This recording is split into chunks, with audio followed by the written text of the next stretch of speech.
बच्चों, आज मैं आप सभी को ऑनलाइन के माध्यम से कक्षा 10 विषय सामाजिक विज्ञान को पढ़ाएंगे। इसमें जो है कि पहला लेसन जो है यूरोप में राष्ट्रवाद का उदय, इसी लेसन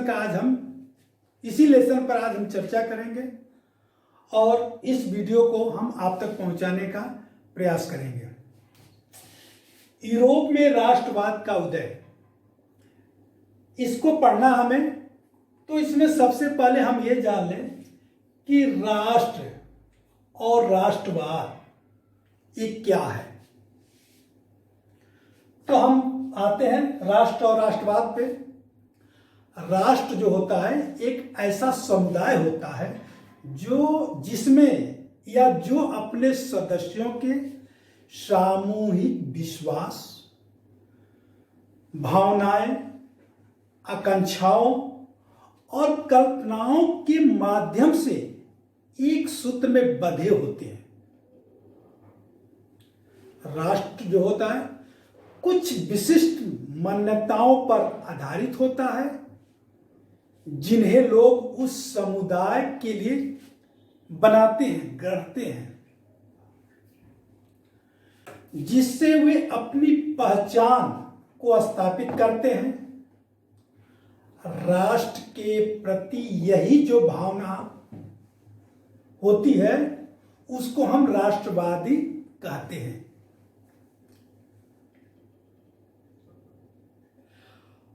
प्रत्येक राष्ट्र की अपनी एक पहचान होती है जो दूसरे राष्ट्र से उसे अलग करती है।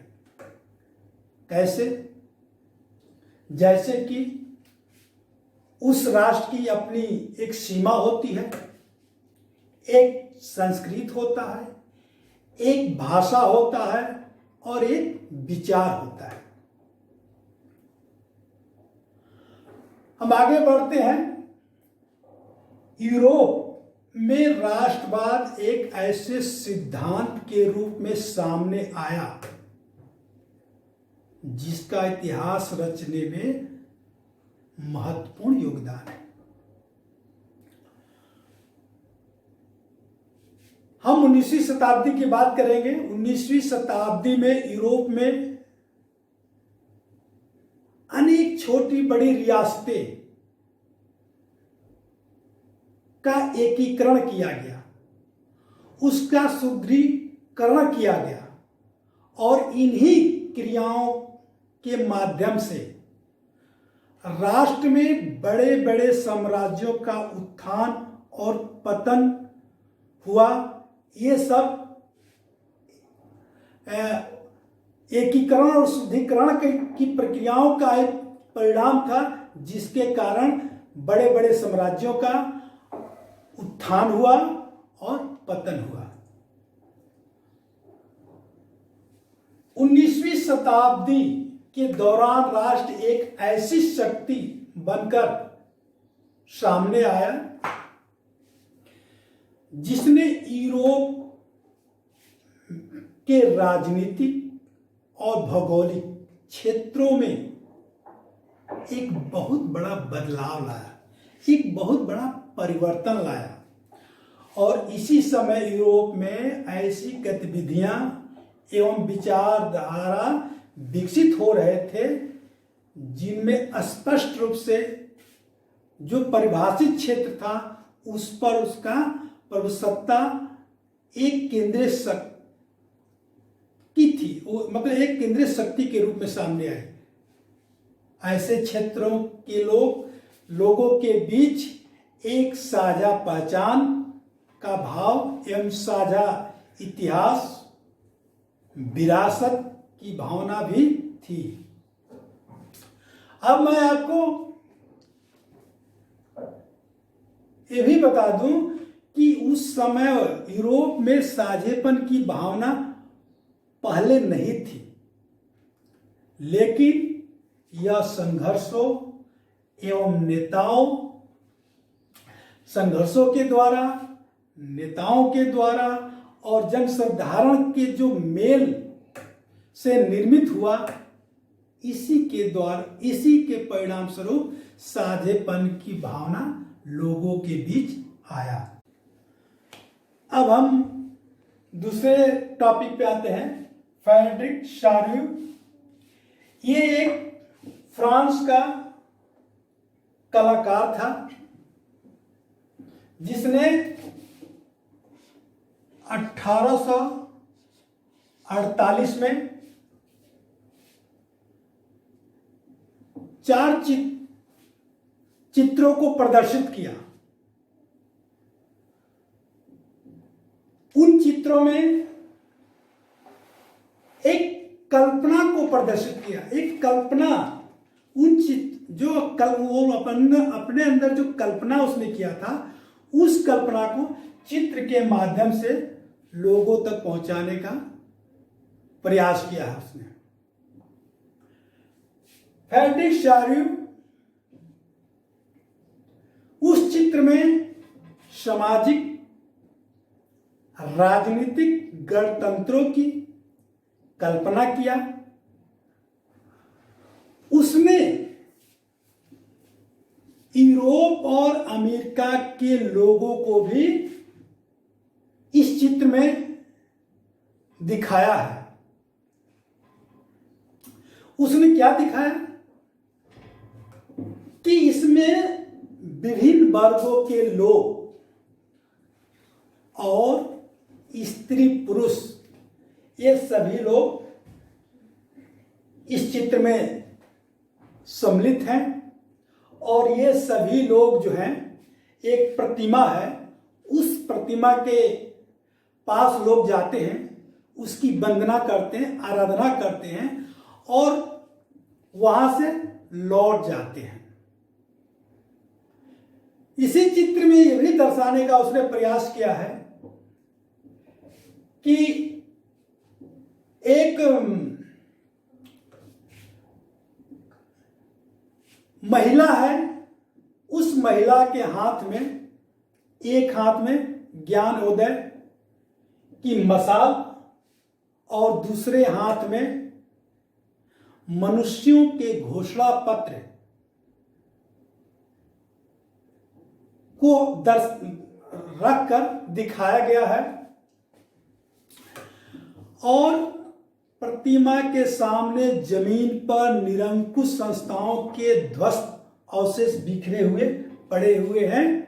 यह भी उसने दिखाने का काम किया है। शार्ल्यू जो है, फ्रेडरिक शार्ल्यू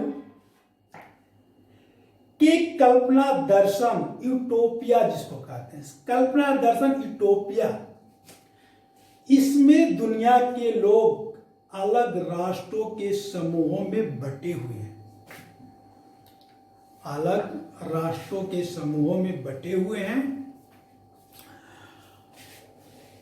जिनकी पहचान जो है उन वस्त्रों और राष्ट्रीय पोशाकों से हो रहा है।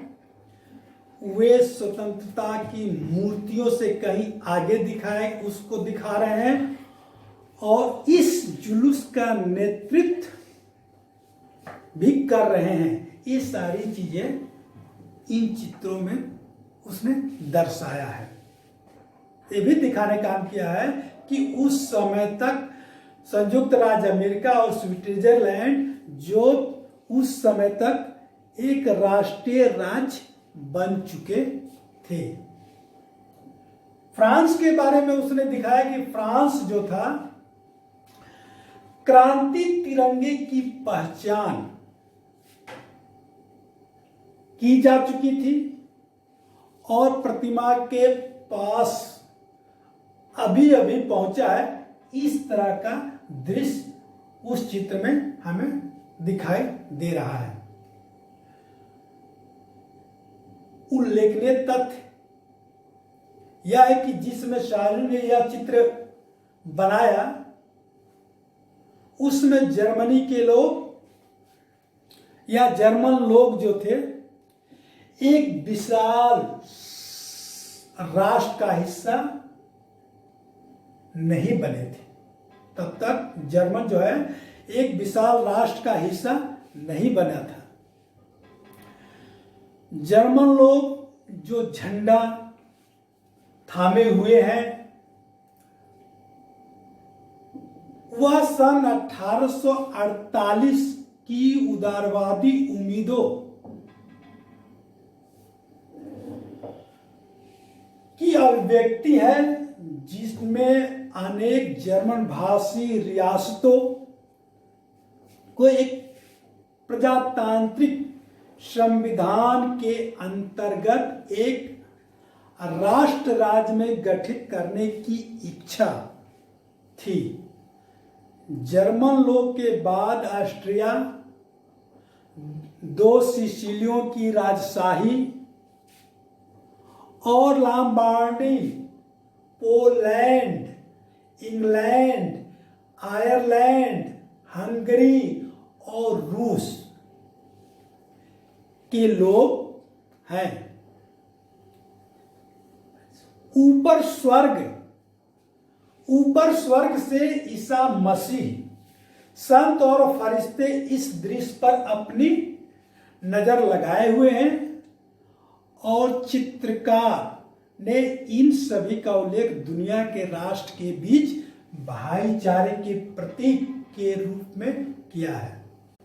इतना ही नहीं, फ्रेडरिक चार्यू का चित्र जो है विश्वव्यापी, प्रजातांत्रिक और सामाजिक गणराज्य के रूप में एक कल्पनादर्शी दृष्टि को प्रतिबिंबित करता है। यह कल्पनादर्शी दृष्टि इसलिए है क्योंकि इसके साकार होने की संभावनाएं बहुत कम थी।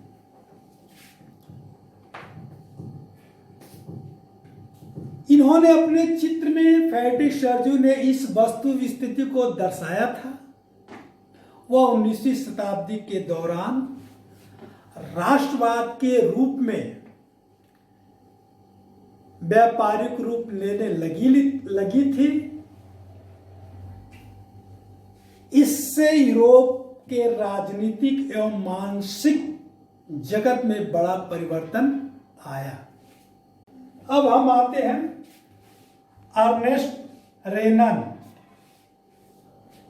जो फ्रांसीसी दार्शनिक था। इन्होंने 1823 से लेकर 1892 ईस्वी तक इनका जीवन काल है।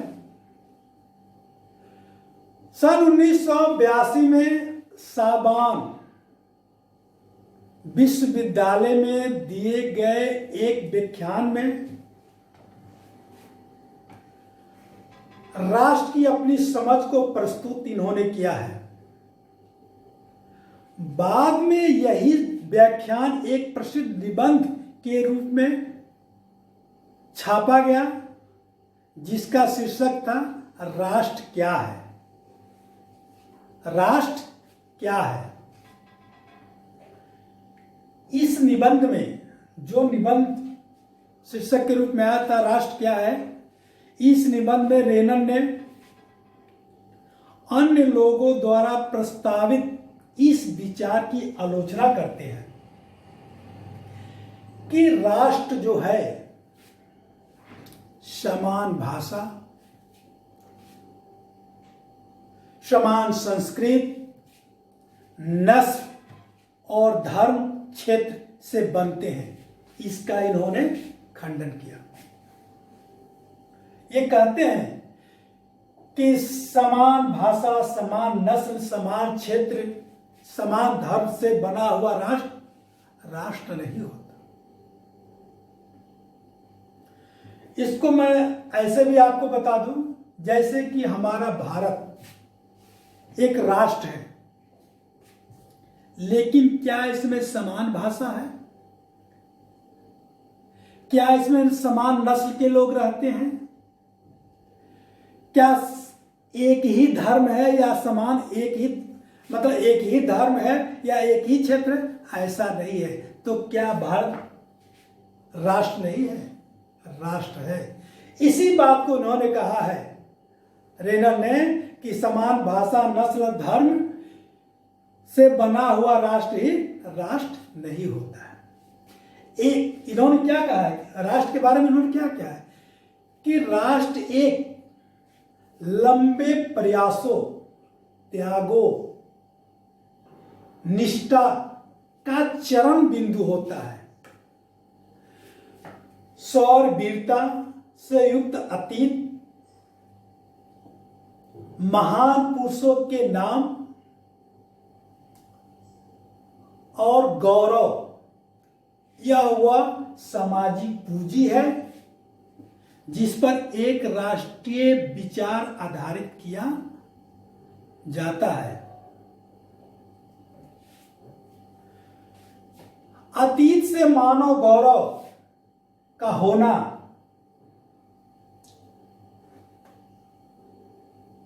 वर्तमान में एक समान इच्छा, संकल्प का होना, साथ मिलकर महान काम करना और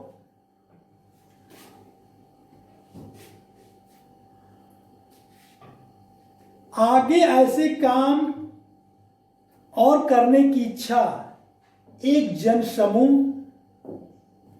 होने की, यह सब जरूरी शर्तें हैं। इस तरह की बात अर्नेस्ट रेगन ने कहा है। अतः राष्ट्र एक बड़ी और व्यापक एकता है, उसका अस्तित्व रोज होने वाला जनमत संग्रह है। बच्चों, आज के लिए इस वीडियो के लिए इतना ही, हम समाप्त करते हैं। कल जो टॉपिक पढ़ाएंगे वो होगा फ्रांसीसी क्रांति और राष्ट्र का विचार। इस पर हम अगले वीडियो में चर्चा करेंगे। आप तब तक के लिए घर पर रहें, सुरक्षित रहें। धन्यवाद।